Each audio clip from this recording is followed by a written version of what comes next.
اعوذ باللہ من الشیطان الرجیم بسم اللہ الرحمن الرحیم۔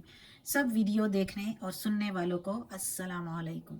ہمارے چینل کے پیارے ویورز، آج ہم تلاوت کریں گے سورہ یوسف کی آیت نمبر 85، 86 اور 87، یعنی کہ آیت نمبر 85، 86 اینڈ 87 انشاءاللہ تلاوت کریں گے ترجمہ کے ساتھ اور تفسیر کے ساتھ۔ تو چلیں شروع کرتے ہیں آج کا سبق، لیکن شروع کرنے سے پہلے چینل کو سبسکرائب کریں، بیل نوٹیفیکیشن کو آن کریں تاکہ اگلی ویڈیو آپ کو آسانی سے ملتی رہے، اور ہو سکے تو شیئر بھی کریں۔ جتنا زیادہ شیئر کریں گے اتنا ہی زیادہ آپ کو ثواب ملے گا۔ تو چلیں اب شروع کرتے ہیں آج کا سبق۔ اعوذ باللہ من الشیطان الرجیم بسم اللہ الرحمن الرحیم۔ قالو کہنے لگے، تاللہ قسم اللہ کی، تفتعو نہیں تم چھوڑو گے، تذکرو تذکرہ، یوسف علیہ السلام کا تذکرہ، حتیٰ یہاں تک کہ تکونا تم ہو جاؤ گے، حردن گھل، یعنی نہیں تم چھوڑو گے تذکرہ یوسف علیہ السلام کا یہاں تک کہ تم گھل جاؤ گے، او یا تکونا ہو جاؤ گے، من الحالکین ہلاک ہونے والوں میں سے، یعنی ہو جاؤ گے مردہ۔ یعنی یوسف علیہ السلام کے بھائی جب واپس آتے ہیں اور بنیامین کو بھی ساتھ نہیں لاتے تو یعقوب علیہ السلام بہت ہی غمزدہ ہو جاتے ہیں، جس طرح پچھلے سبق میں ہم نے پڑھا تھا، جو کہ وہ بہت غمزدہ ہو جاتے ہیں، آنکھیں تو ان کی سفید ہو گئی ہوتی ہے، اور آخر بہت ہی غم کی حالت میں پھر کہتا ہے، ہائے یوسف۔ جب بنیامین بھی نہیں واپس آتے تو یوسف بھی یاد آ جاتا ہے، یوسف علیہ السلام۔ ہر پیغمبر کو اللہ تعالیٰ نے کوئی نہ کوئی آزمائش میں مبتلا کیا ہوتا ہے، ضرور آزمائشیں ہوتی ہے۔ ظاہر ہے اللہ کے نیک بندے ہوتے ہیں، اللہ پیغمبر ہی اسی کو بناتا ہے جو اس منصب کے لیے موضوع ہوتے ہیں۔ اللہ جانتا ہے کہ یہ میرے بندوں میں سے نیک بندے ہیں، اللہ تو سب کچھ جانتا ہے، تو اس لیے اللہ تعالیٰ کی طرف سے سخت امتحانوں میں مبتلا بھی کیے جاتے ہیں۔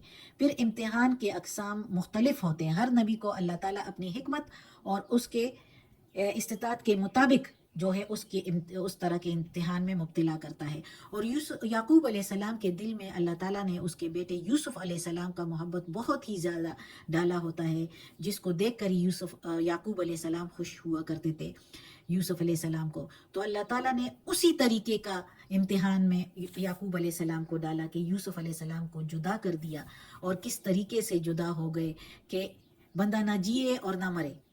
تو یوسف علیہ السلام کا پیار بہت ہی زیادہ تھا دل میں، تو وہ جب ان سے جدا ہو گئے تو وہ تو پھر یعقوب علیہ السلام برداشت کر رہے تھے، کہہ رہے تھے کہ صبر جمیل زیادہ بہتر ہے، یعنی بہتر صبر جو ہے وہ میرے لیے بہتر ہے، صبر کرنا۔ اللہ سب کچھ، ظاہر ہے وہ ایک پیغمبر تھے تو صبر کیا اس نے، لیکن اب جب بنیامین بھی واپس نہیں آیا، جیسے پچھلے سبق میں ہم نے پڑھا کہ بنیامین کو بھی یوسف علیہ السلام چونکہ مصر کے بادشاہ ہو گئے تھے، ادھر یعقوب علیہ السلام کو تو کچھ نہیں پتا نا، تو بنیامین کو ادھر روک دیا گیا۔ تو اب جب بھائی واپس آئے یعقوب علیہ السلام کے پاس، بیٹے آئے ہیں باقی کے، تو بنیامین کو نہ دیکھ کے تو پھر آخر یوسف بھی یاد آ گئے، اور کہتے ہیں یا اسفا علی یوسف، کہ یوسف علیہ السلام پر افسوس کیا کہ وہ کہاں پر ہوں گے، کیسے ہوں گے، کس حالت میں ہوں گے۔ ظاہر ہے اللہ خوب جانتا ہے، وہ پیغمبر تھے لیکن ان کو یہ علم تو نہیں تھا کہ اب یوسف علیہ السلام مصر کے بادشاہ سمجھو کہ بن گئے ہیں۔ تو اس آیت میں پھر جب یوسف علیہ السلام بنیامین کے بعد یعقوب علیہ السلام مزید غم میں مبتلا ہوتے ہیں اور بہت ہی گھٹ رہے ہوتے ہیں، تو بیٹے اس کو کہتے ہیں، بہت ظاہر ہے وہ تو اب کچھ نہیں کر سکتے تھے، بنیامین تو اس طرح انہوں نے پلاننگ کر کے روک دیا، تو بیٹے یعقوب علیہ السلام کو کہتے ہیں کہ کب تک کرو گے یوسف علیہ السلام کا تذکرہ، اب چھوڑ بھی دو اس تذکرے کو، یوسف علیہ السلام کو یاد کر کر کے تو تم تو ختم ہو جاؤ گے، گھل گئے ہو تم، یعنی کمزور ہو گئے ہو، بہت زیادہ کمزور، آنکھوں کی بینائی بھی چلی گئی ہے، ضعیف ہو گئے تھے۔ تو بیٹے اس کو کہتے ہیں کہ اتنا غم تم کرو گے، اتنا تذکرہ کرو گے تو ایک دن تو تم مردہ ہو جاؤ گے، جس طرح آپ غم کر رہے ہیں، جس طرح آپ اضطراب میں اور غم میں اور جس طرح گھٹ رہے ہیں، تو آپ تو کمزور ہو کے مر جائیں گے۔ یہ بیٹے